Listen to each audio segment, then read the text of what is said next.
Wildfires. In August of 2018, Reading was hit by the Carr Fire, which took a bad turn after it jumped the Sacramento River and into the city. For the next month, the fire would continue to burn and take out over 1,000 homes, small towns, and burned over 229,000 acres. This fire cost over $1.6 billion and took the lives of 3 firefighters and 5 civilians. Then, just a few short months later, California was hit again with the largest and deadliest wildfire ever seen, the Camp Fire.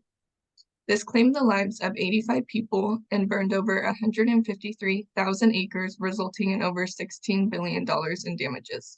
These 2 wildfires happened right in front of our eyes, and we were all around to see the aftermath effects they left. These are just 2 examples of wildfires, which are defined as large, destructive fire that spreads quickly over woodland or brush, and by the end of this speech, you should know everything there is to know about the problems, causes, and solutions to dealing with them. Forests are a vital part of our environment, and we rely on them for our drinking water, giving us oxygen, filtering out pollution, providing resources, providing a home to 80% of the land's based animal and plant species, supporting jobs for millions of people, providing food and security, helping to fight climate change, and many more.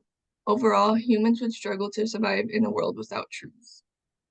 According to Rachel Newer, a study done in 2019 states that if trees disappeared overnight, so would much of the planet's biodiversity. The planet's climate would also be drastically altered in the short and long term. Flooding would no longer be prevented by trees trapping the water and would instead rush into lakes and rivers. Formerly forested areas would become drier and more prone to extreme droughts. When rain did come, flooding would be disastrous. Massive erosion would impact oceans, smothering coral reefs and other marine habitats. Trees also have a localized cooling effect, providing shade that maintains soil temperature and absorbs heat. With all these cooling services lost, most places where trees formerly stood would become warmer. Wildfires leave behind lasting effects on our environment, communities, economy, and wildlife for years to come after the fire. According to National Geographic, in an article published in 2023, wildfire smoke kills over 339,000 people a year, being just one of the aftermath effects, also increasing asthma attacks and hospital visits. Smoke contains carbon monoxide, other toxic gases, which cause long-lasting effects to the heart. Wildfires also have a huge impact on wildlife, destroying habitats, biodiversity, and water sources. Along with both us and wildlife, these fires are also affecting our environment. Wildfires fuel climate change by producing planet-warming greenhouse gases. Trees store carbon, which is then released once they are burned. Wildfires can happen due to a natural occurrence or a human-made spark. According to an article by CAL FIRE, a study conducted in 2023 states that California had over 6,600 wildfires in 2022. According to National Geographic, a study published in 2023 states that over 95% of wildfires in California are started by people. They explain that for the 5%, 3 conditions must be present for a wildfire to burn, referred to as the fire triangle: fuel, oxygen, and a heat source.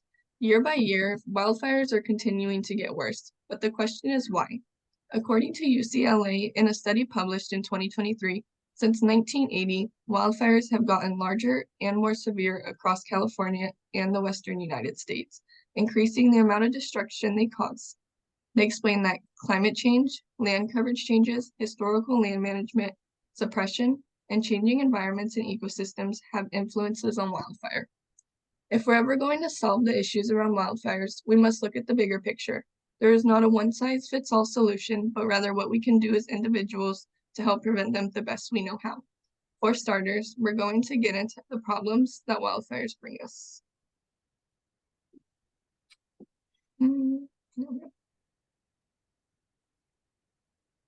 Forests and trees provide us with essential resources, and without them, we would lose essential functions for life on Earth. Wildfires leave behind a large variety of short and long-term effects to our Earth. One area where wildfires take the biggest hit is on our environment. According to Rose Morrison, a study conducted in 2022 explains that forested water bodies account for over 80% of the United States' freshwater resources. When a wildfire is actively burning, ash and other remnants settle on streams, lakes, and other bodies of water. According to the World Resources Institute, forests and trees increase infiltration and reduce rates of erosion, both of which prevent sedimentation and other pollutants from reaching rivers and lakes crucial to water supplies. Rose Morrison further explains in her article that the loss of vegetation can significantly alter an ecosystem by increasing erosion, reducing nutrient availability in soil, and posing a heightened risk for disease and pest infections. Additionally, the vegetation that was once a habitat may threaten wildlife's chance of survival. Our forests can absorb 7.6 billion tons of carbon dioxide annually, and without them, that carbon would be released back into the earth. Trees also provide a cooling effect, providing shade that maintains soil temperatures and absorbs heat rather than releasing it. Another main problem that comes with wildfires is their endangerment to animals and the loss of habitat. Many animals use their keen sense of smell and awareness of their surroundings to detect early signs of wildfires, but sometimes there's no time for them to flee safely. Smaller ones try to hide, and many of them try to outrun the fire, sometimes getting trapped by man-made structures such as fences. Their smoke can deteriorate animals, irritate their eyes, and cause difficulty breathing. Burns also cause extreme pain and can lead to mass mortalities. One of the biggest issues is wildfires wiping out thousands of acres of habitat, impacting all animals. Food sources are also contaminated or destroyed, leaving no choice but for the animals to find new territory, increasing the risk of something happening. Rose Morrison states that the effect on herbivores such as grazing mammals and insects are particularly troubling, and the pollutants in water bodies suppress wildlife immunity, making animals more susceptible to disease, declining health, and higher mortality. People are the third thing that wildfires have a huge influence on. According to Rose Morrison, once again, wildfires release carbon dioxide and their emissions can prove to be significantly high. For perspective, wildfires emitted 91 million metric tons of carbon dioxide in California in 2020, 30 million more than the state's power production emits on an annual basis. According to Nia Solanki, from an article published in 2019, smoke is made of a particulate matter, fumes, and gases like carbon monoxide. Inhaling this can cause airway inflammation and lead to lung conditions like asthma and COPD. He goes on to explain that there's also a connection between wildfire smoke and cardiovascular disease. Due to wind, smoke can travel hundreds of miles, affecting people near and far. Our forests also provide thousands of jobs and remote locations for homes that would be lost. Due to all of these issues, our economy is also taking a hit. According to Ellen Nilsson, in an article published in 2023, climate change-fueled wildfires are costing the economy between $394 to $893 billion annually. She goes on to explain that they diminish the real estate value and has suffered anywhere between $67 to $330 billion a year. Overall, we see that wildfires have a big effect on our wildlife, habitats, economy, water sources, health, and many more. Along with fires getting worse and worse every year, so are the aftermath effects on our Earth. So, now that we're aware of all the issues that can arise for wildfires, I'm going to give it to Anthony so he can explain how these fires are caused. All right, moving on into the causes of these wildfires. So, one of the main causes, if not the largest cause, would have to be climate change. Climate change plays a huge role in these Northern California wildfires. With climate change comes, rising temperatures, prolonged droughts, and changes in precipitation patterns, which will therefore increase frequency and intensity of wildfires. This is something that is hard to control as people because it's the weather. But later on, when we talk about the solutions, we'll get into how we can make a change in that to therefore help with these treacherous fires in our area. Next would have to be the power lines and electrical equipment. In other words, PG&E, which is one of our most common power companies in our area here in Redding in Northern California. With the overhead power lines and the dry areas and the malfunctions or sparking in the electrical lines. This has led to many of the wildfires as, right over dry land and windy and extreme conditions, especially. It started many fires in the past years. There's been like so much research on it, and we'll get into solutions later on how to fix that. Um, Another thing that's hard for us to control, lightning in our area.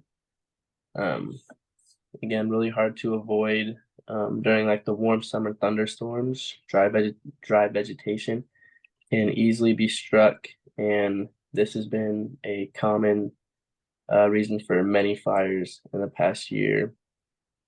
Um, then we move on to dry and hot weather. With the elevation that we're in, or location and elevation that we're in, Northern California land, it experiences almost like a Mediterranean-like climate with extremely hot and dry summers. Um, Seen in these summers is low humidity, strong and high winds, and hot temperatures, which is almost like perfect weather for these wildfires to ignite and spread. So they're like then again something very hard to control. It's the weather where we're at. It's something that just happens. And then so this one's pretty sad to look at statistic wise. Human activities, which is um, proven to be 90% of the wildfire ignitions in our area. It's very common, the cause of wildfires in our area.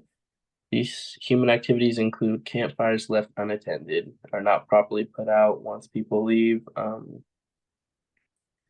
burning debris or trash in locations that clearly prohibit burns due to its dry vegetation, sparks from heavy equipment such as things like chainsaws or even vehicles. Vehicles happen to be one of the biggest wildfires that started in our area, which was the car fire a few years back, which was pretty devastating for a lot of people. And then the final and saddest human activity is, of course, arson, which is seen as intentional acts of setting fires. This happens to be, one of the top um, human activities for our burnings in our area, which is very sad, but it happens.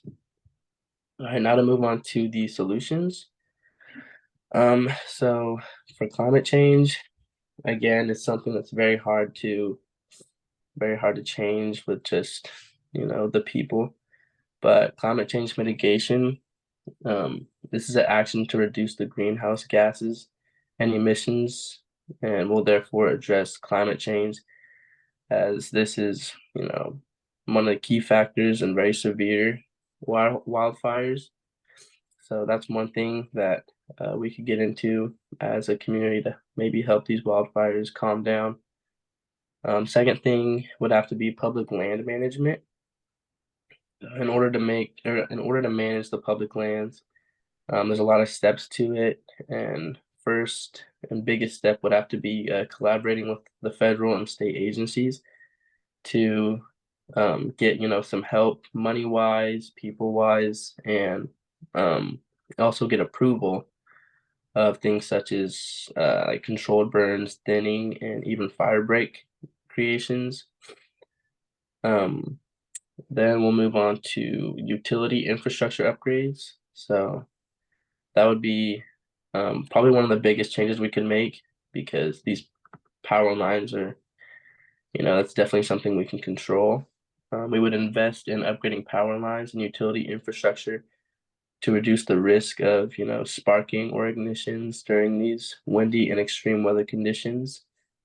Um, one thing these companies can even consider that I really looked into was underground power lines and at least high risk areas. It is more expensive and therefore harder to get to if things do go wrong. But in like especially Red Bluff and Anderson, like a lot of people in our local area drive through there. It's very flat, therefore wind picks up and weather gets very out of hand. So in areas like such as that, it would be nice to have the underground power lines just so we're at less risk of wildfires in those very dry areas. Then we could definitely consider vegetation management, implement the controlled burns and mechanical thinning to reduce the buildup of flammable vegetation in high-risk areas. That's something that we definitely have control of. And then um, human activities and people with like the controlled burns. This is big since it was 90% of the wildfires in our area. We would definitely we would have to assure that the area we burn in is a legal burning area, and even like contact our local fire department to let them know the date, time that you're burning. Be aware of all the burning regulations before burning in your area. This is what a lot of people don't pay attention to, and therefore, you know, even takes the smallest little bit of debris to go off into like some trees or something, and then there you go, whole forest is gone. And then, of course, avoid burning in bad weather, especially when it's dry or windy. So, yeah, that was all of the causes and solutions that we gathered for these Northern California wildfires. And I will let Emily take it away. Okay.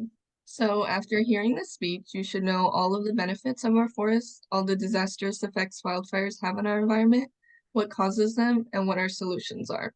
The bottom line is, without forests, we can't survive. From feeding our rivers and supplying our drinking water, filtering out pollution, and pumping out the oxygen we use every day, they're a crucial part of our environment. Fire is a natural disturbance and is a tool that humans have actually used for centuries back. California is known for its intense wildfire seasons, from arson, the constant heat, machinery, and other factors. There's never going to be a time when we see a world without wildfires, but we can take the steps to help. In a world consumed with wildfires and loss of forests would be a world we don't want to live. We see that wildfires bring us an array of issues from our wildlife to ourselves. They're causing us to breathe in bad particles, giving us health issues, taking away our homes and communities, along with our jobs, and they're slowly erasing our forests and biodiversity. We are losing thousands and thousands of wildlife a year, along with habitats. Animals are displaced and scared, and our economy is losing billions of dollars a year. We see that due to climate change, wildfires are getting deadlier and more destructive year after year and are also adding to that mix. We've learned that fuel, oxygen, and a heat source are the perfect mix to ignite a wildfire, along with other adding factors such as ongoing drought, lone rainfall, lightning, and winds. According to Frontline Fire Defense in an article published in 2023, the most common cause of wildfires in California were burning debris, human activity, power lines, electrical power, and campfires, just like Anthony just said. We know that over 80% of the fires are caused by us as humans, from accidents to arson, so what can we do to help? As individuals, we can take our own actions to prevent wildfires, such as checking weather and drought conditions, not burning outside while it's dry, always following your community's burn plan, building your campfire in open locations away from anything, keeping your vehicle off of dry grasses, and checking conditions and regulations. Another solution is controlled burning, a topic that has been around for years and is widely used by the Forest Service. It reduces fuel loads and burns dead buildup of vegetation. The result is that when a wildfire sparks in that area, there won't be as much fuel to ignite it. Living in California, we have seen the wrath of these and have personally witnessed the aftermath of these wildfires. This is a much deeper issue rooted in many different causes than first meets the eye. We need to start the conversation today on fire safety and how we can prevent these from happening in the future. Year by year, they're going to continue to get worse if the proper steps aren't taken, and we believe getting people informed is the best way to start. This is going to be something that's going to affect us all when deciding how to build our homes or choosing a location to live, and we should never be driven out of our communities due to a wildfire.